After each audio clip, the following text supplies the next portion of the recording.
On this week's edition of Connecticut Naturalist, we make a special journey to Florida, where Muscovy ducks are raising ducklings in the Alligators River. Alligators lurk in the ponds. Sandhill cranes search for food in the center of town. We find frogs of all different shapes and sizes. Terns and other birds wait at the beach. A surprise thunderstorm brings toads out to breed. We catch a glimpse at their underwater activity with our underwater camera. Tree frogs make the most of the moist night. Lizards dart up and down the palm trees. The giant locust can do a lot of damage to Florida gardens.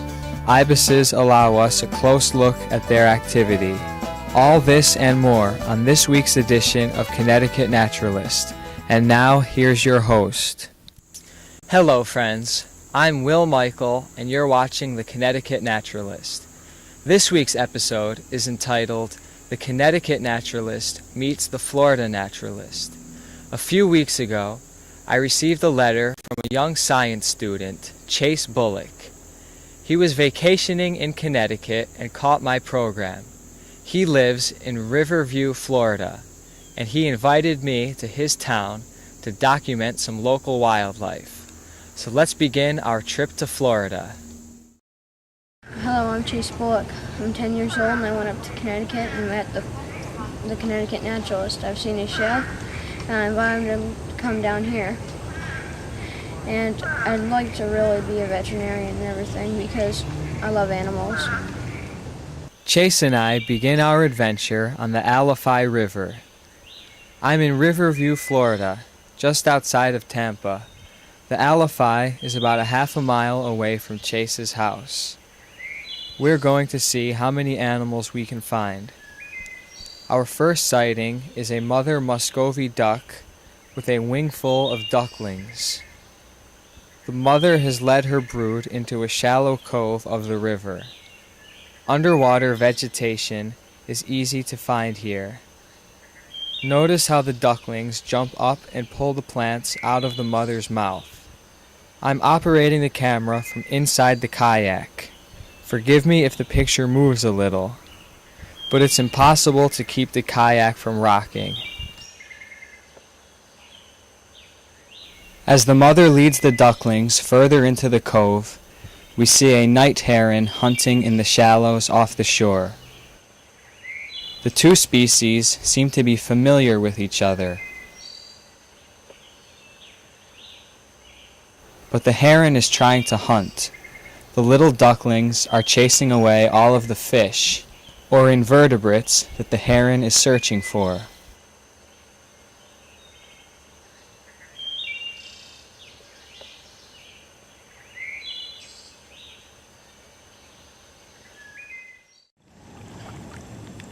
We'll take a look on the opposite side of the shore.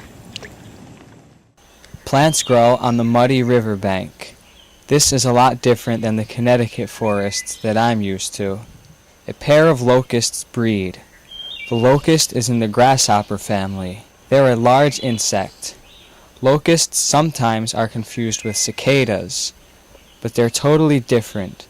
Another Muscovy mother watches closely as we pass by in our kayak.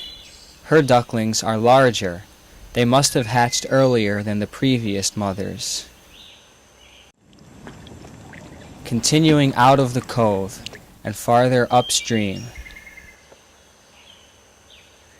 another night heron catches a crab. It's good hunting in the Alligators.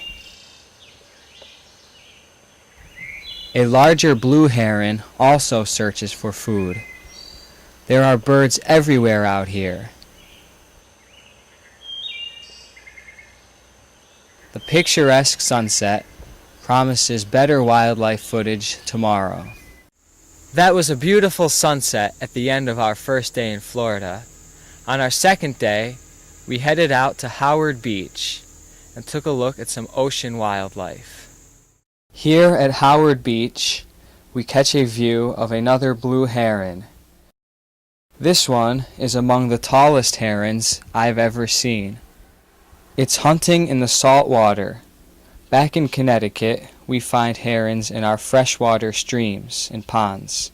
The blue heron is the largest heron in North America.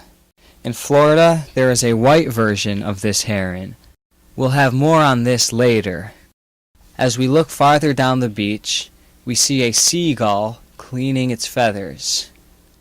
There's nothing that makes you feel more at the ocean than the sight of a seagull. Sandpipers preen their feathers and rest in the hot Florida sun. The temperature is around 90 degrees Fahrenheit today. Sandpipers feed on mollusks, worms, aquatic plants, and insects. They're one of my favorite seabirds. Some type of seagull watches my movements closely. A group of terns, foresters' terns, rest on the sand of low tide. Foresters' terns can be found in Florida all year round, but also live in Canada in the summer and migrate south during the winter.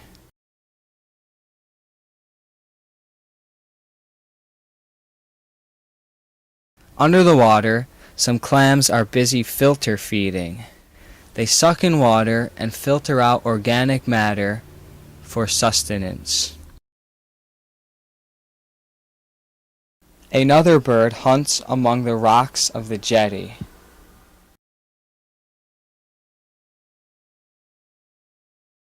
We find a crow scavenging on garbage left behind by people. At least the crow is getting a meal, but people should clean up after themselves. We take a closer look at the rocks and find sea roaches crawling around. Many a bird would love to feast on these insects. Wherever there's water, there's always a vast diversity of life. Our next stop on our tour of Florida is a mangrove swamp in Pinellas County. Here's a look. Palm trees greet us at the entrance to the swamp. A spider sits on the side of a tree, waiting patiently. A boardwalk leads us on a journey through the swamp. The mangrove trees are exotic. We are in the tropics. A clutch of mystery eggs wait to hatch on the bark. Even in the tropics of Florida, we still find squirrels. This one is begging for food. It's used to tourists and is hoping I'll toss it something to eat. The trail is composed of crushed clamshells. A golden silk spider sits on its web, waiting for an insect victim. After a long day at the beach and in the mangrove swamp, we headed back to Chase's house. I took a look around his property. It was teeming with wildlife. There were more creatures in his backyard than I had seen anywhere in Florida. Chase's backyard is packed with all kinds of wildlife, as you'll now see. On the ground of the walkway, we see a toad. I've never seen this type of toad before. This is an eastern narrowmouth toad. They feed primarily on ants and termites. This toad can be found throughout the state of Florida. They can usually be found near water. They breed from April through October. They have a much longer breeding season than any of our toads in Connecticut. Here, Chase shows us the size of the toad compared to his hand. In the fronds of some low palm branches, we find a brown anole. The anole can change color from gray or an olive greenish to brown and almost black. The brown anole was not originally from Florida. It was imported from the Bahamas and Cuba. Now they're everywhere here. They feed on insects and sometimes on the juveniles of the green anole, a Florida native.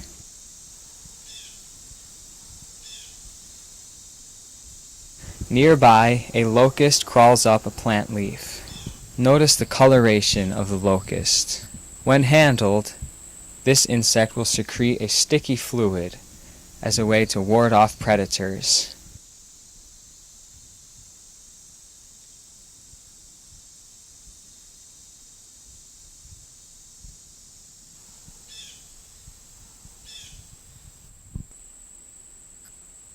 A golden silk spider has a large web in the corner of the screen, surrounding the swimming pool.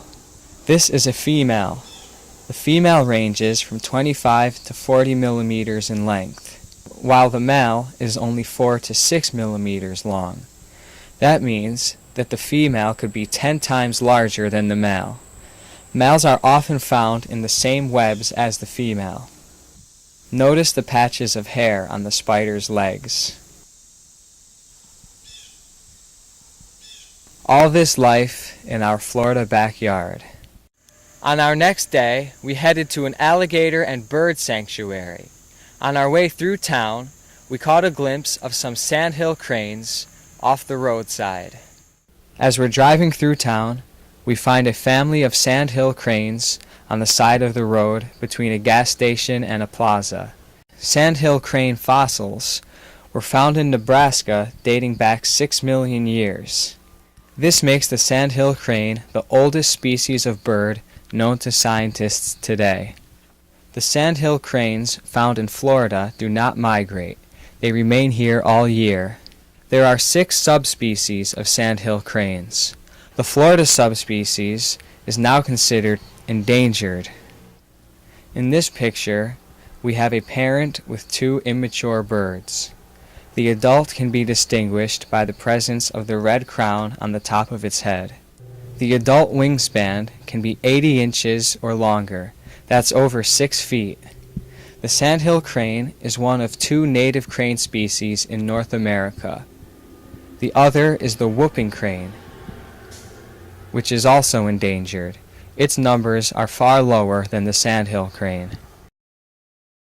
I mentioned earlier that the sandhill crane is a threatened species, and roads don't help the situation. I don't know why the cranes decide to walk in the road instead of just fly over it. They're making me nervous. We finally make it to alligator country. Let's hope we get some good video. First, we find some white herons hunting. Earlier, I mentioned that the blue heron has a white variation. This is it. It looks similar to an egret. I didn't know this fact until I researched Florida birds. This heron is having trouble manipulating the fish from its beak down into its throat.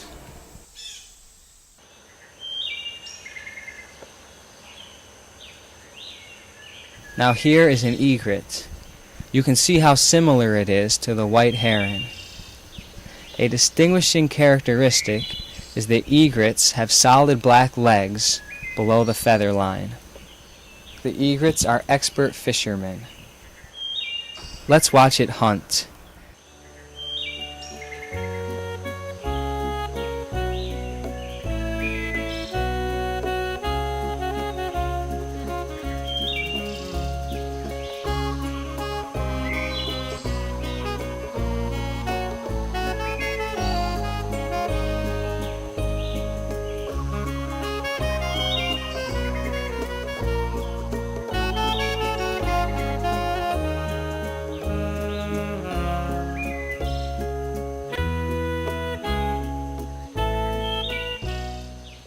With stealth and patience, the egrets and herons thrust their beaks into the water like daggers, catching fish all day long.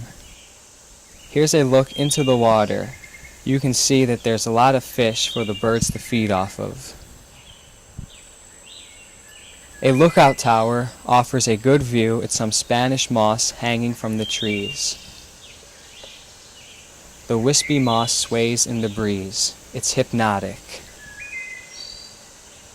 On the way back down, we find another brown anole, hiding in a crevice of the planks. You can see that this one is more of a brownish color than the one that was on the palm frond earlier. Males have a colored throat fan, a flap of skin that hangs out under the neck. During territorial displays, males will turn almost black, as seen here. We're still looking for alligators, but here in another part of the marsh, we see a tree filled with white ibises. White ibises are common all year in Florida.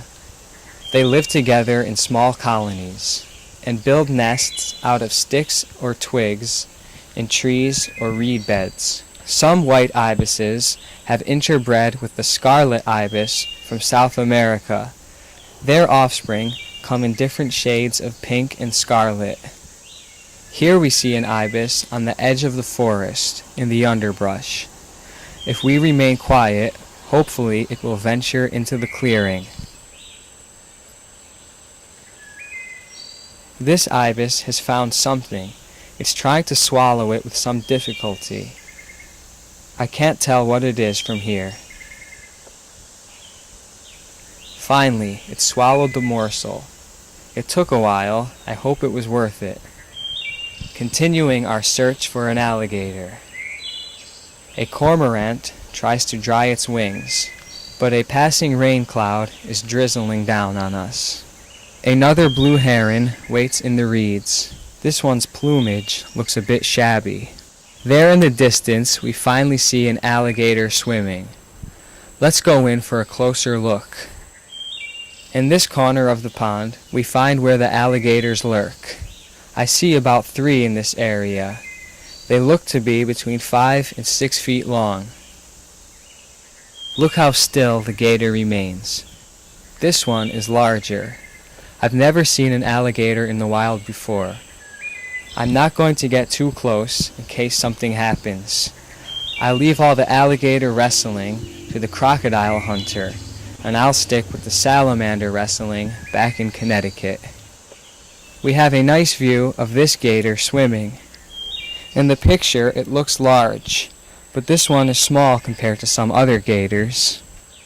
Just floating along the shore, waiting for something to come for a drink. And then crunch, it's time for lunch.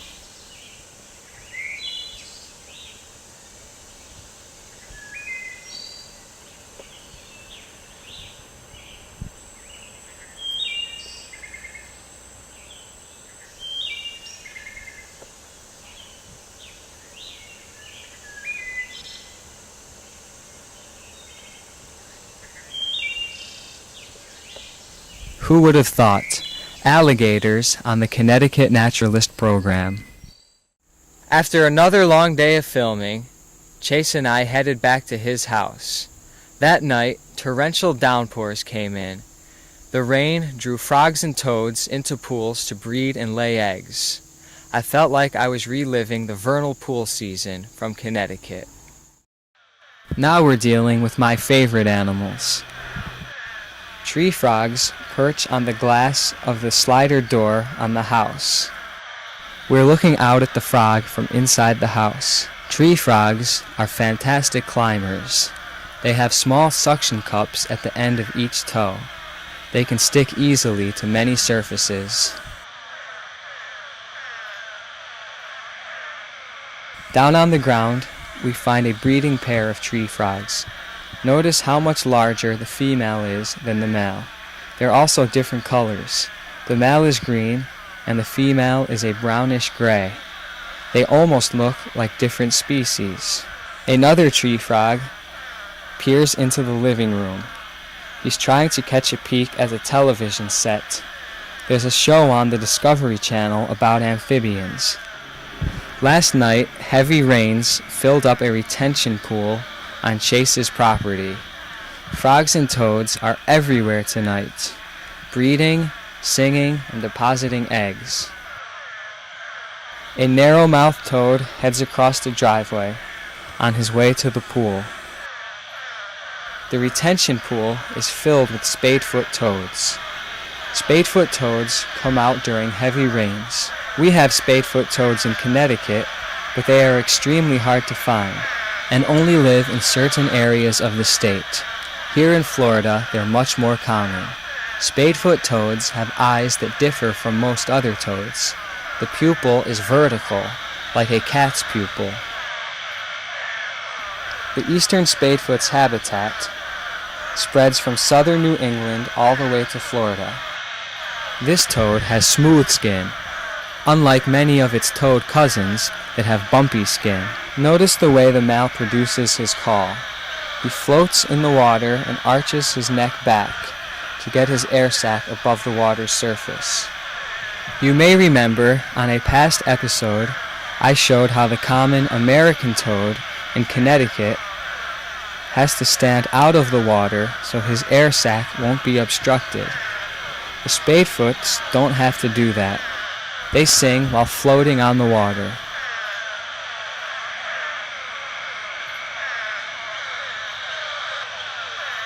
A spider spins a web between two trees near the pool. There's so many mosquitoes out tonight.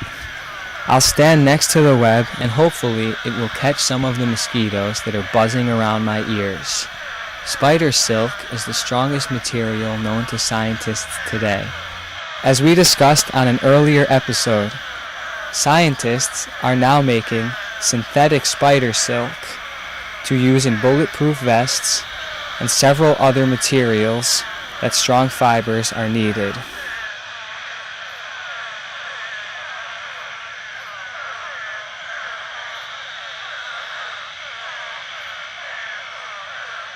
Looking along the shore with our night vision setting, we see a tree frog on the ground.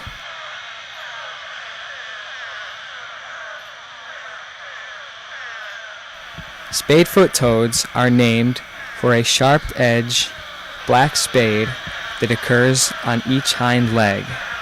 This helps them to burrow vertically down into soil. They spend the days underground and come out at night to feed. This tree frog looks especially photogenic, its moist green body perched around this tree. The next morning, I went back to the retention pool, this time with my underwater camera. The shots that you're about to see are among the most unique that I captured while in Florida. Here's a look at the pool where all the activity is occurring. If it weren't for the heavy rain, all that would be here is a grassy depression.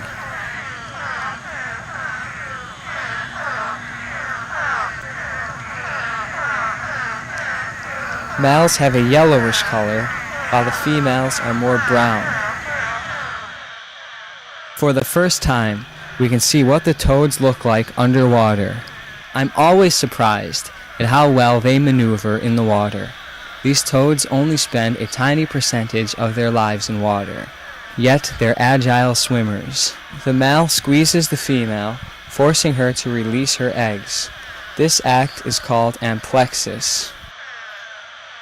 The female deposits strands of eggs on grasses under the water. Their eggs hatch quickly, within 2 to 3 days. They have to, because these pools dry up fast.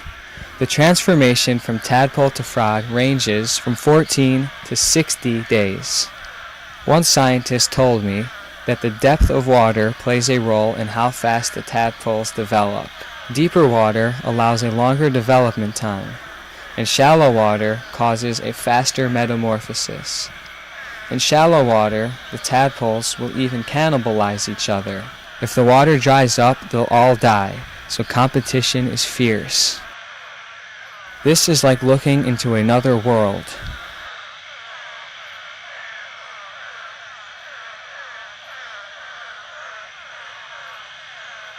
These eggs were laid sometime between now and last night. Well, friends, I could have stayed in Florida all month, but we've come to the end of this week's episode. Connecticut Naturalist television is expanding. We've been to Alaska, Washington, D.C., and now Florida. Stay tuned in weeks to come as we get back into the Connecticut forests. I'm Will Michael, and you've been watching the Connecticut Naturalist. Thanks a lot. Now stay tuned for an all-new animal music video.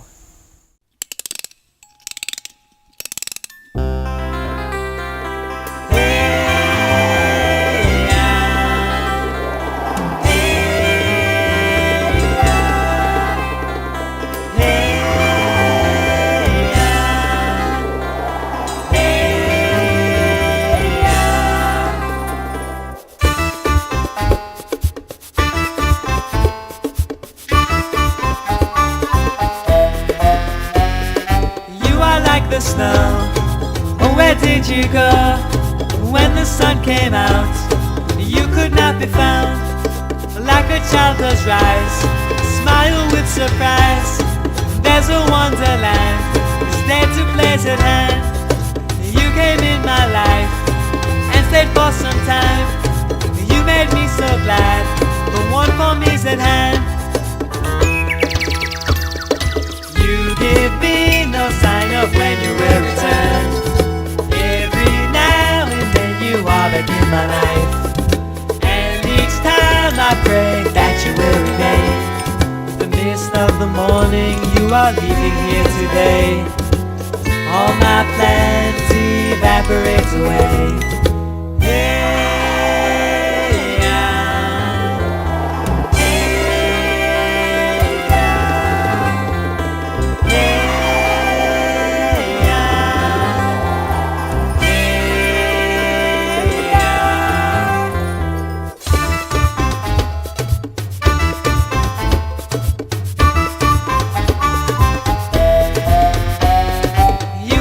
The snow. Oh, where did you go? When the sun came out, you could not be found. Powder on the ground, laughter in the air. All the children say they wish the snow would stay. Spring is on its way. Say goodbye to snow.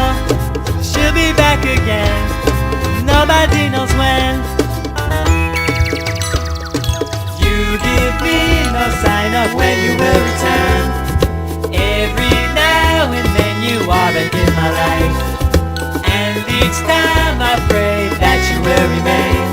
With the mist of the morning, you are leaving here today. All my plans evaporate away.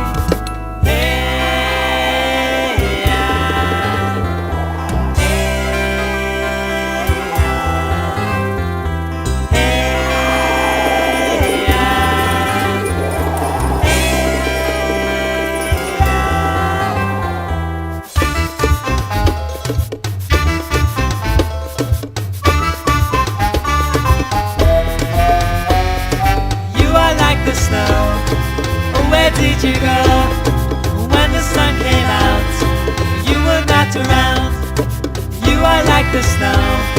Oh, where did you go? When the sun came out, you could not be found.